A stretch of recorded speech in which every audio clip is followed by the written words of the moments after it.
personalmente me tocaba tratar con el equipo técnico de ellos, egresados en Oxford y en las mejores universidades. Y uno por ahí, viste, a veces como sanjuanino te pones en el lado humilde y decís, che, pero yo no voy a estar a la altura de estos tipos. Vos tenés que enamorarte del problema. El día que te enamoraste del problema, cuando el problema va evolucionando, vos lo evolucionás automáticamente tu producto.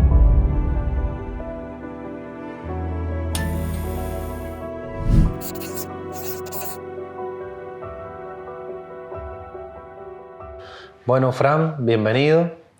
Arrancamos directo con la primera pregunta.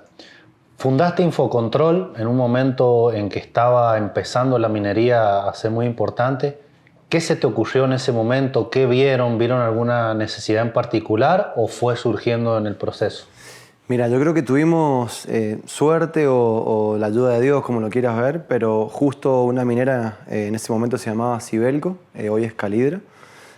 Tuvo la necesidad del servicio de control de proveedores. Ellos tenían digamos, la empresa que les proveía ese servicio era una empresa chilena, pero no estaban contentos con la calidad del servicio. Y nosotros con SEO en ese momento teníamos una software factory.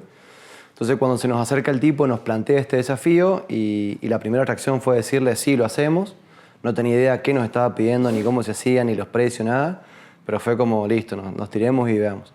Y medio que en el proceso con él de ir conociendo más qué necesitaban y qué sé yo, fuimos formulando la propuesta y bueno, la concretamos y avanzamos. Y te diría que el 95% del servicio lo descubrimos mientras lo estábamos dando.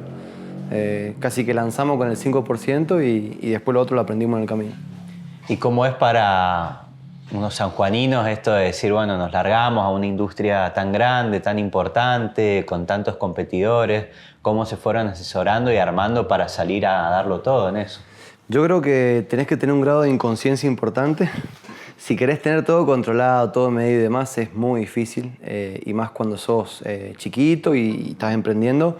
Y nosotros con Seba contábamos con nuestros fondos y nada más, no teníamos inversión, nada. Entonces éramos nosotros dos y teníamos 2 chicos programadores. Y yo creo que siempre fue lo que nos caracterizó más el hambre de decir, demos hasta donde podamos. Y creo que esa pregunta resonó mucho más fuerte cuando saltamos a trabajar con Mercado Libre, que un poco la propuesta de ellos ya no era solo San Juan, era ok, queremos que en 10 países nos den el servicio. Y cuando le llamé a mi abogado y le dije, mira, tenés que negociar con Mercado Libre un contrato en 10 países, lo primero que me dijo fue, ¿y cómo vas a saber cómo se controla en los otros países? Y le dije, Google. ¿Qué? No, vos estás loco, me dice, está. Bueno, estoy loco, pero vamos para adelante. Y lo mismo, o sea, fuimos aprendiendo en el camino. Obviamente que hay un grado de inconsciencia, pero también la responsabilidad después de si te tenés que deslomar estudiando y leyendo y demás. Pero creo que también ese desafío y ese riesgo te genera, digamos, esa adrenalina que te da la pila extra para decir, bueno, tengo que llegar. Y creo que en Infocontrol nos identificamos mucho con eso, siempre ponernos como objetivos ambiciosos y decir hay que darlo todo. Y si nos va mal, nos va mal, pero bueno, peleemos por algo grande. Qué importante lo que decís del grado de inconsciencia, que creo que va de la mano con la juventud, ¿no? Porque por ahí, cuando van pasando los años con las experiencias, no sé si nos animamos a arriesgar tanto. ¿Pensás que fue importante en ese momento la juventud? Yo creo que sí, 100%, y de hecho el mismo hecho de emprender. Yo en ese momento tenía una dedicación full time en la universidad y emprender me significaba dejar algo que ya tenía concursado, seguro y de por vida, a algo que no sabía. Normalmente eran contratos de 6 meses, máximo 1 año, y después era ver qué pasaba. Y recuerdo cuando quise como renunciador, de hecho renuncié y tomé esto, muchos de mis amigos y la gente que me quería es como que te decía, estás loco, ¿qué estás haciendo? Pero sí, creo que la juventud tuvo mucho que ver en decir, bueno, de hecho yo me dije, el día que tenga, no sé, 50, juego a lo seguro. Ahora juego a arriesgármela. Y si me la pego, me quedan años para arreglarla después. Y en esos primeros momentos, o al menos a la fecha, ¿recordás cuáles fueron como esas frustraciones, esos primeros tropiezos que luego los fueron apuntalando para seguir creciendo? Yo creo que la frustración por ahí más grande tiene que ver con uno mismo y con lo mismo, con esas metas que uno a veces se pone, que tenés que buscar un balance muy bueno entre una meta desafiante, pero tampoco que sea imposible, porque por lo menos en mi caso yo trataba siempre como de ir muy arriba y a veces te frustra no seguir esa meta. Y a veces ves películas de Silicon Valley o qué sé yo, y claro, en la película pareciera que en 2 meses tienen que valer $100 millones o no servís. Entonces es aprender a negociar con uno mismo y también aprender a ver ese humo de más que hay en el mundo de las startups. Decir, ok, algo alcanzable es esto, me desafía, pero bueno, hay una chance de alcanzarlo. Creo que esa frustración con uno mismo es la principal. Y a mí me sirvió mucho tener un socio. Con Seba nos complementamos muy bien en esa parte psicológica de acompañarnos, ¿no? Cuando uno está bajón, el otro te empuja y bueno, nos acompañamos mucho de ese lado. Bien.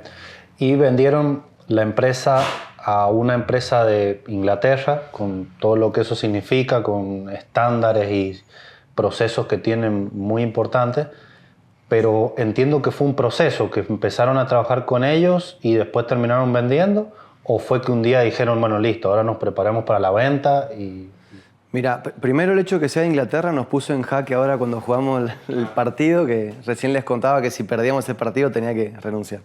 Pero bueno, fuera del chiste, esta empresa es como la Coca-Cola en lo que hacemos nosotros, ¿no? Y bueno, mi idea fue como irles a mojar un poco la oreja y decirles, che, esto ustedes qué hacen con personas, nosotros lo hacemos con AI y les damos el servicio vía API, ustedes sigan con su plataforma, pero por atrás les damos el servicio nosotros. Y la primera reacción de ellos fue, ok, lo podemos hacer un par de meses, pero si esto sirve, lo vamos a comprar. No nos sirve que esto que es central para nosotros esté en un externo. Y nunca, o sea, creo que no buscamos el hecho de la venta, se dio naturalmente. Y de nuevo, era todo un desafío de decir, ok, vamos a entrar con una empresa inglesa que tiene estándares de los más altos. A mí personalmente me tocaba tratar con el equipo técnico de ellos, egresados en Oxford y en las mejores universidades. Y uno por ahí, viste, a veces como sanjuanino te pones en el lado humilde y decís, che, pero yo no voy a estar a la altura de estos tipos, me van a dar vuelta. Y ahí me di cuenta que no estamos tan mal, más allá de lo que uno pueda decir de la educación y demás, creo que no estamos tan mal y bueno, creo que eso, después de todas las preguntas y las pruebas técnicas que nos hicieron, que las pudimos ir pasando, terminamos cerrando la venta un año después de haber empezado, o sea que es un proceso de un año. Algo que hablamos muchas veces con emprendedores de distintos rubros es esto de cómo compatibilizar el hecho de tener un negocio exitoso, que vaya encaminado, con la vida misma, con la familia, la pareja, los amigos. En tu caso, y por todo esto que nos comentabas y también por haber atravesado una etapa como docente universitario, ahora da a cargo de una empresa que va creciendo, ¿cómo haces para que sea compatible un mundo con el otro? Muy buena pregunta. Yo creo que uno de los socios tiene que estar un poco más dispuesto a ceder un poco en esa parte. Porque sobre todo, digamos, si querés crecer afuera, uno tiene el sueño de, bueno, crezco de acá al mundo. Genial, el servicio que habíamos hecho funcionaba en todo el mundo, etc. Pero los negocios se hacen local. Entonces nosotros los primeros años que quisimos crecer y vender afuera, o sea, en 2 años metimos 1 o 2 clientes.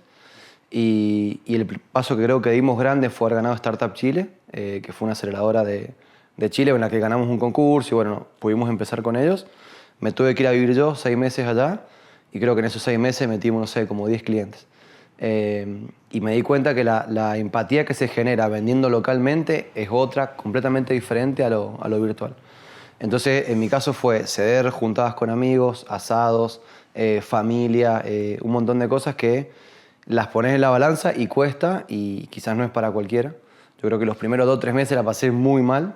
Extrañaba el asado, extrañaba la juntada, extrañaba la familia, todo. Después te vas acostumbrando como todo y bueno, viajaba por ahí seguido y lo compensaba un poco de esa forma. Pero sin lugar a dudas, digamos, tenés que renunciar a esa parte y bueno, saber que eso va a llegar si es que querés crecer fuera del país. Excelente. Y hablando un poco más, metiéndonos más en la tecnología, se hicieron muy fuerte con la AI y con la inteligencia artificial cuando todavía no estaba este auge, este hype de ChatGPT y de todas las herramientas que aparecían. ¿Cómo fue ser, si se quiere, uno de los pioneros de implementar inteligencia artificial en software que se empezó a utilizar en distintas plataformas en el mundo?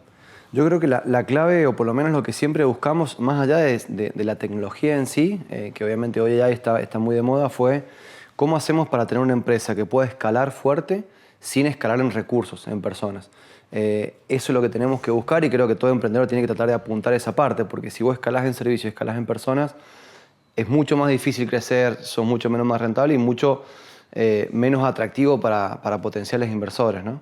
Entonces ese es como lo que no nos dejaba dormir. Crecíamos, pero crecíamos mucho en persona.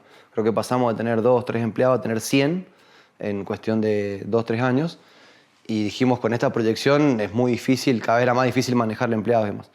Entonces fue por eso. Lo único que encontramos que nos resolvió este tema era la AI. Y lo que dijiste vos, en ese momento se conocía muy poco, entonces fue empezar a hacer soluciones como muy caseras, tercerizar algunas cosas. Y con los clientes sentarnos a explicarles qué era AI, que era seguro, que funcionaba. Y creo que con la salida de ChatGPT después fue mucho más fácil, porque ya todo el mundo sabía qué es lo que era. Pero digo, volviendo a la pregunta, no fue tanto por elegir la tecnología en sí, sino fue por buscar cómo resolverlo, que llegamos a esta solución.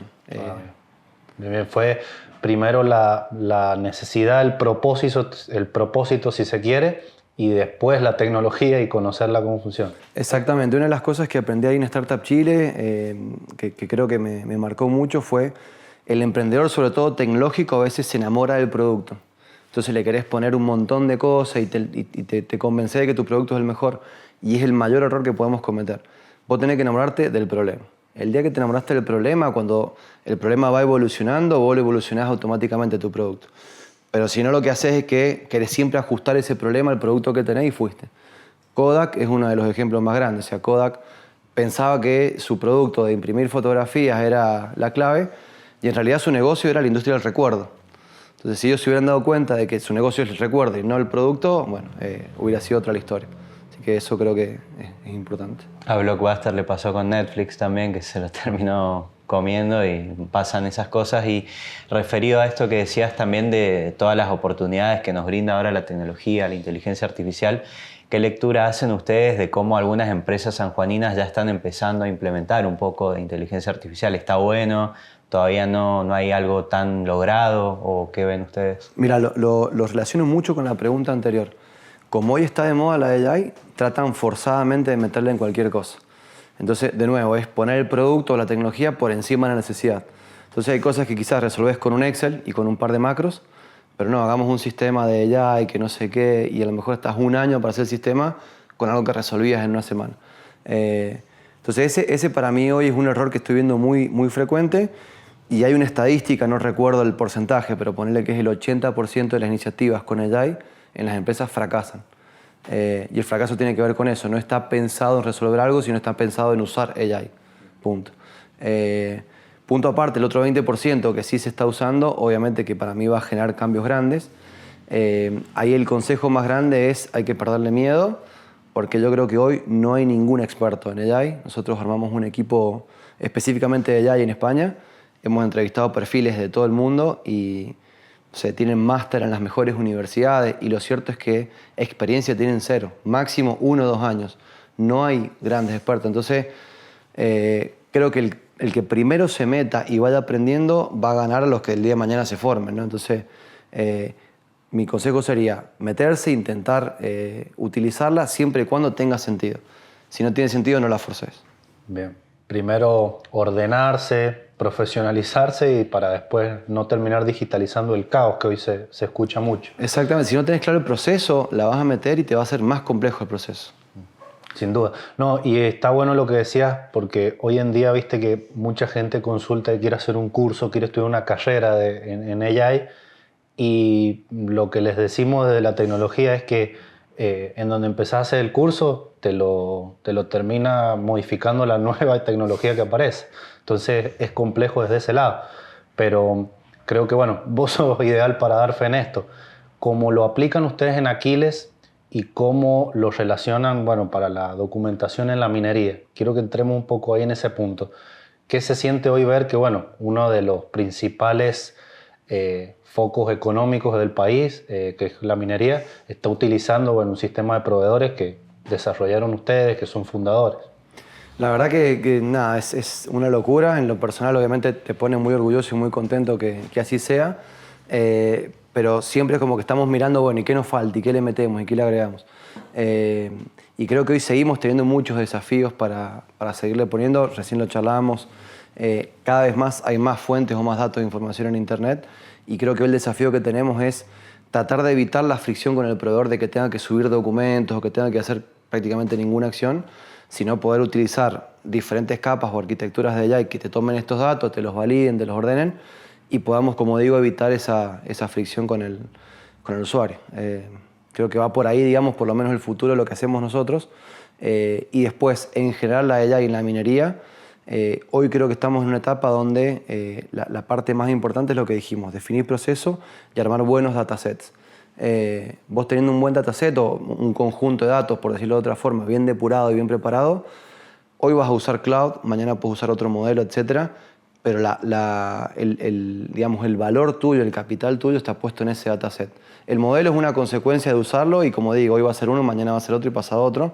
Pero si seguimos concentrados en armar buenos datasets o buenos centros de datos, el uso que se le puede dar el día de mañana es enorme. Y lo último que iba a decir respecto a eso es, hoy estamos muy enfocados en darle un uso inmediato a nivel de reportes, a nivel de, no sé, de ver algunas cuestiones con datos que pasaron, pero creo que el verdadero poder de la AI viene en el paso que sigue, que es poder predecir lo que viene, ¿no? Empezar a identificar sesgos, rasgos, etcétera, que nuevamente solo lo puedes hacer cuando tenés un dataset bastante amplio. Si solamente lo aplicás con un poco de datos, a lo sumo vas a tener un dashboard muy bonito, pero difícilmente puedas predecir lo que viene. Y en este auge minero y de tantas empresas que nacen y que quieren convertirse en proveedoras mineras, ¿qué recomendación o cuáles serían como tus sugerencias para esas personas que quieran emprender en ese rubro? Yo creo que un poco lo que hablamos el otro día, tratar de mantenerse en contacto. A mí como emprendedor sanjuanino, algo de lo que más me costó fue sentirme muy solo. En ese momento éramos poquitas empresas, estaban los chicos de Folco, los chicos de Pop-Up y bueno, algunos otros más obviamente, pero no teníamos como una especie de networking que te puedas apoyar y que puedas crecer. Sí lo tuve cuando fui a Startup Chile y a otros, entonces creo que lo mejor que podemos hacer entre todos los que queremos dar servicio a esta industria es empezar a generar redes. Esto que ustedes están haciendo, generar redes, generar contactos, generar eventos, generar situaciones donde podamos entre todos ir como entendiendo un poco más de la industria y acompañarnos.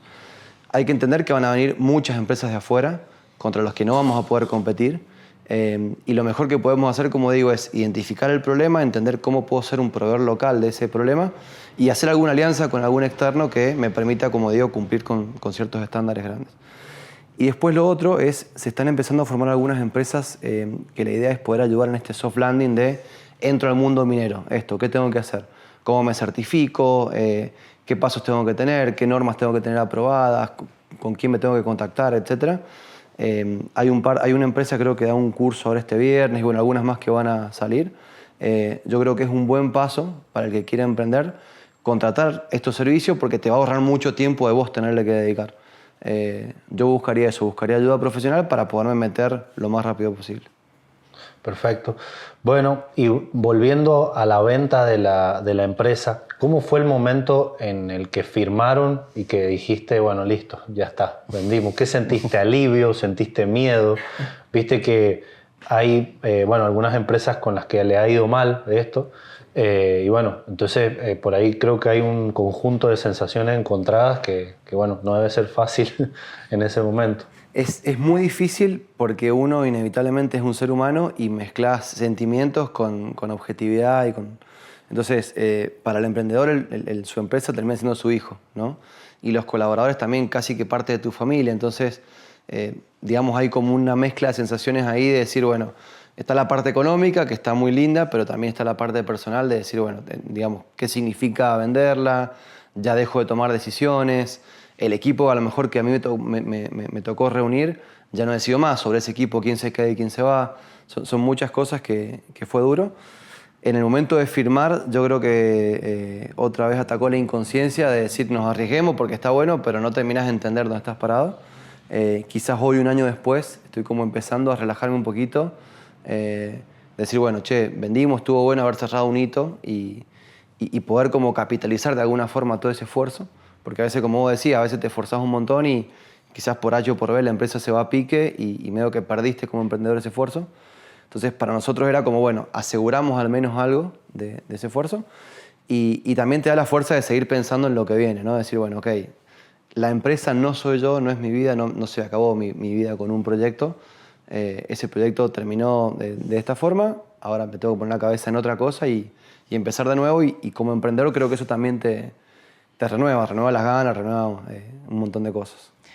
Fran, vos actualmente formás parte del board de Endeavor y queríamos saber también cómo ha sido tu experiencia como mentor de otros emprendedores o potenciales emprendedores.